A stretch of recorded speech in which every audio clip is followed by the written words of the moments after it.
सवेरा ने बताया कि 345 रन बना लिए हैं। उसके साथ ही बिल्कुल उसी लम्हे सवेरा एक और छक्का जड़ा और रन जो हैं 350 क्रॉस कर लिए हैं। तो देखना अभी है कि क्या रिकॉर्ड जो वनडे वर्ल्ड कप की तारीख का रिकॉर्ड है 417 रन है, वो रिकॉर्ड आज जो है साउथ अफ्रीका की टीम तोड़ पाती है नहीं। बहरहाल वो एक लंबा टास्क है, आगे जाके पता चलता है क्या होता है क्या नहीं होता। उसके लिए मजीद तेज़ खेलना होगा साउथ अफ्रीका को। लेकिन अहम सवाल अब यहाँ पर ये उठता है कि श्रीलंका ने टॉस जीता था, टॉस जीतकर पहले फील्डिंग का फैसला उनको महंगा पड़ा है। ये एक्सपर्ट से जानते हैं, हमारे साथ हमारे जो एक्सपर्ट्स हैं वो मौजूद हैं। सबसे पहले बुम लाला, शाहिद खान अफरीदी सर, अस्सलाम वालेकुम, बहुत शुक्रिया ज्वाइन करने के लिए। मुशी भाई अस्सलाम वालेकुम, ज्वाइन करने के लिए बहुत शुक्रिया वंस अगेन।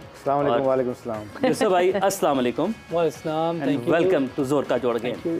लाला, टॉस जीता श्रीलंका ने और टॉस जीतकर पहले उन्होंने फील्डिंग की, लेकिन क्या ये फैसला गलत साबित हुआ या कुछ एक्स्ट्राऑर्डिनरी जो है वो खेल पेश किया साउथ अफ्रीका ने? मेरे ख्याल में तो बहुत ही आला क्रिकेट खेली है। अगर आप देखिए शुरू के 10 ओवर जो इस तरह की पिचों पे, क्योंकि आप टॉस जीतते हो तो आप कुछ सोच के ही बॉलिंग करते हैं कि अर्ली ऑन 2-3 विकेटें ली जाएं। तो लेकिन पहली विकेट तो ले ली थी, उसमें तो कामयाब हो गए थे, लेकिन उसके बाद credit goes to the batsman. I think the way they played excellent, बहुत ही स्मार्टली तरीके से खेले हैं और रिस्पॉन्सिबिलिटी लेके खेले हैं। उन्होंने सर्वाइव किया कि 10-12 ओवर हो जाए एंड देन फिर उसके बाद आप उन दोनों बैट्समैनों की स्ट्राइक रेट चेक करें। पार्टनरशिप भी लगाई है, टीम को मतलब बहुत ज्यादा डॉट बॉल्स भी नहीं खेली, स्ट्राइक रोटेट भी किया, जहां बाउंड्री थी बाउंड्रीज भी लगाई हैं। और मेरे ख्याल में जो जिम्मेदारियां थी उनकी, इसलिए कि वो बैकबोन प्लेयर्स हैं, सारे सीजनल प्लेयर्स हैं और काफी अरसे से साउथ अफ्रीका को दोबारा, साउथ अफ्रीका की जो एक टीम थी उसको दोबारा खड़ा करने में इन प्लेयरों का बड़ा हाथ है, जो नए प्लेयर आए में। तो आई थिंक आउटस्टैंडिंग उनकी परफॉर्मेंस।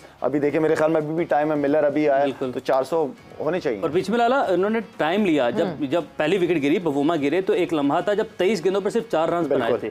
ये टाइम लिया और उसके बाद फिर उन्होंने कैपिटलाइज किया अपने इनिंग को। मुशी भाई बिल्कुल, बिस्मिल्लाहिर्रहमानिर्रहीम। आई थिंक शायद ने बड़ा अच्छा डिस्क्राइब किया है कि उन्होंने विकेट नहीं गिरने दी। फिर उन्होंने कहा 10 ओवर में 30 हो जाए, 35 हो जाए, इट्स ओके। पावर प्ले में 48 किए थे, 48 किए एक विकेट। हालांकि नॉर्मली 10 ओवरों में आजकल जो सोचते हैं मॉडर्न क्रिकेट और जो मॉडर्न क्रिकेट की बात करें 60-70 के करीब लोग जाते हैं।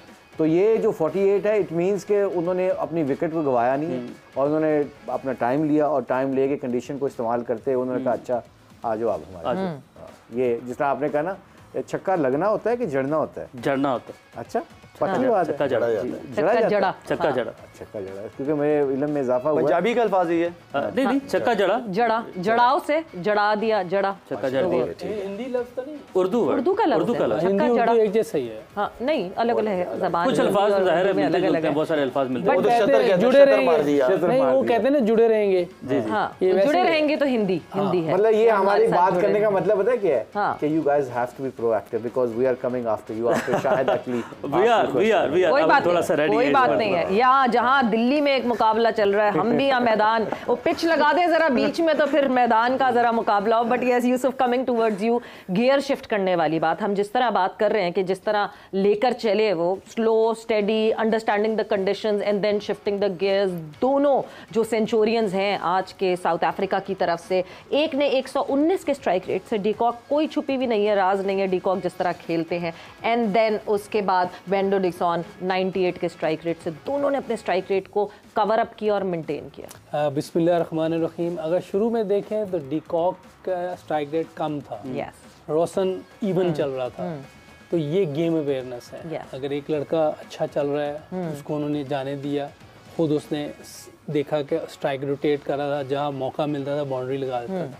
और पहले 10 ओवर को बड़े सेंसिबल खेले हैं, क्योंकि जो भी टीम टॉस जीत रही है ये शुरू के ओवर को कैपिटलाइज करना चाह रहे हैं ताकि उसमें फ़ायदा हो, विकेट मिल जाएं।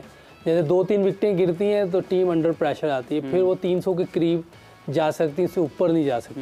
इन्होंने विकेटें नहीं गिरने दी, डिकॉक आराम से खेलता है, रोशन 100 के स्ट्राइक रेट से खेल, जैसे उसने 50 किया है उसके बाद उसने गियर उठा दिया है, वो ले गया, वो जैसे उसकी गेम थी उस तरह से 119 में समझ दो अभी भी कम स्ट्राइक रेट है। जो विकेटें जिस तरह की हैं, ग्राउंड जिस तरह की इंडिया की है, ऊपर से 125-30, नीचे से आके ये तेज़ खेल रहे हैं। ये 190 पे था अभी मार्कम, आप शायद उसका 80-90 के दरमियान है, 190 के, लेकिन बहुत अच्छे स्ट्राइक रेट से खेल रहे हैं। मिडल ओवर्स में आप 110 120 पे भी कर लें तो बहुत अच्छा है। ये स्ट्राइक रेट की गेम है। देखिए जो स्ट्राइक रेट की वजह से ये चल रहे हैं। हाँ। ये 400 पे स्ट्राइक रेट की वजह से जा सकते हैं, एवरेज मेंटेन करके नहीं जा सकते।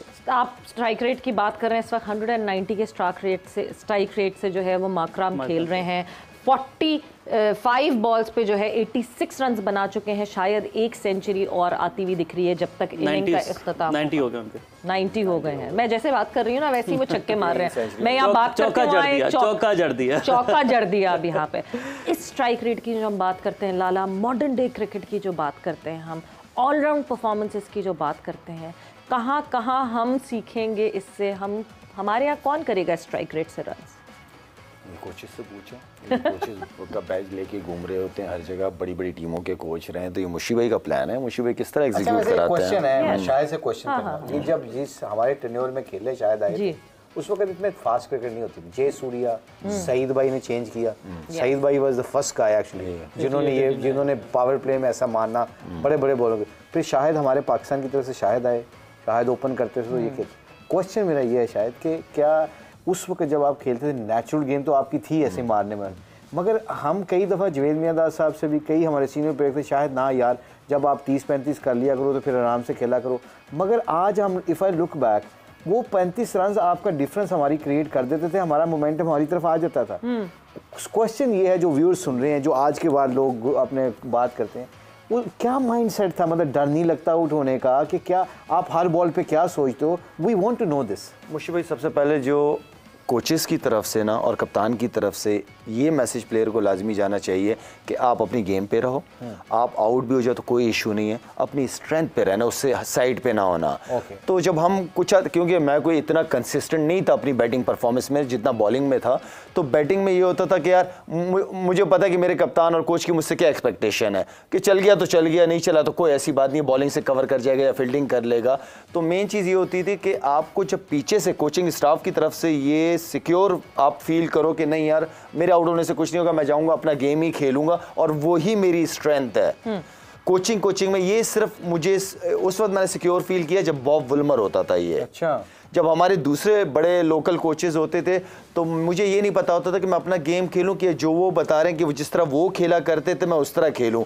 तो इस डबल माइंडेड के अंदर मैं बहुत दफ़ा क्रीज के ऊपर खड़ा होता था जिस पे बस अल्लाह तवक्कल ही मैं चल जाता था। उस वक्त मुझे डर लगा हुआ होता था कि मैं आउट जाऊंगा तो ड्रेसिंग रूम में शुरू हो जाएंगे, बकबक करना शुरू हो जाएंगे कि क्या शॉट मार के, क्यों मारा तुमने ये वो। तो इस कंफ्यूजन के अंदर मैं हमेशा ऑलमोस्ट बॉब वुल्मर से पहले की बात है या बाद की बात है, मैं हमेशा अपनी बैटिंग इनिंग मैंने इसी तरह ही शुरू की है कि मैं करूं तो क्या करूं। और जब आपको फ्रीडम मिला कोच का, आप परफॉर्मेंसेस देख लें, आप इंडिविजुअल परफॉर्मेंसेस देख लें, टीम की देख लें, बिल्कुल अपने नेचुरल स्टिंट पे अगर आपको खेलने दिया जाए तो ऑब्वियसली आप उसी में अपने परफॉर्मेंस को इन्हांस कर सकते हैं। बट जहां हम ऑलराउंडर्स की बात करें, ऑलराउंडर्स की बात मैंने इसलिए की कि सुबह एक और मुकाबला हुआ जहां अफगानिस्तान और बांग्लादेश आमने सामने हुए। हम उसकी मैच समरी पे भी नजर डालते हैं कि मैच समरी पे नजर डाल के हमें ये अंदाजा होगा कि ऑलराउंड परफॉर्मेंस एक टीम के लिए कितनी आसान होती है। अगर हम उसकी मैच समरी देख सकें तो हमें अंदाजा होगा कि how important of a role Mehidy Miraz is playing right now. एक शकीब तो हम बार बार एज एन ऑलराउंडर उनको बहुत ऊपर रेट करते हैं, वो बहुत अच्छे ऑलराउंडर हैं, but over the period of time जिस तरह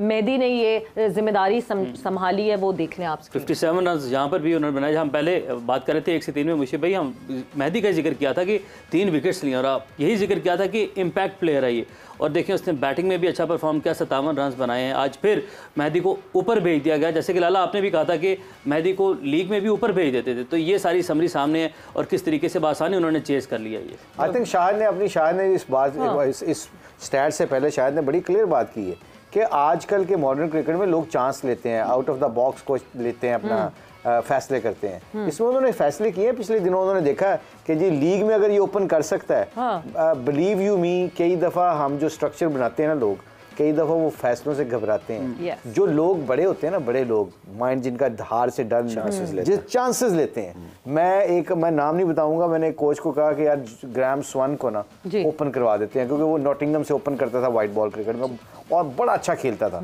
वो कहता है यार फास्ट बॉलर से डरता है। मैंने कहा एक बाउंसर है, वो स्वन को पता है एक बाउंसर अगर उसको हो गया तो उसके बाद बॉल तो आगे ही फेंकना ना, उसके बाद क्या करेंगे वो।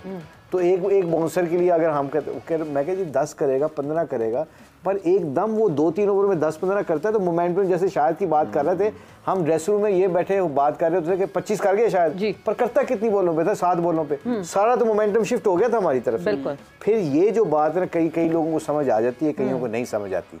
इसलिए कहते हैं ना कि ये जो ऐसे प्लेयरों के ऊपर चांस लेना चाहिए, और वो Bangladesh with full freedom of that वो चांस ले रहा है और उसको पे ऑफ कर रहे हैं। लाला ने तालियां बजाई। Third century of Markram, 49 balls में ये एक और 100 आया साउथ अफ्रीका की तरफ से।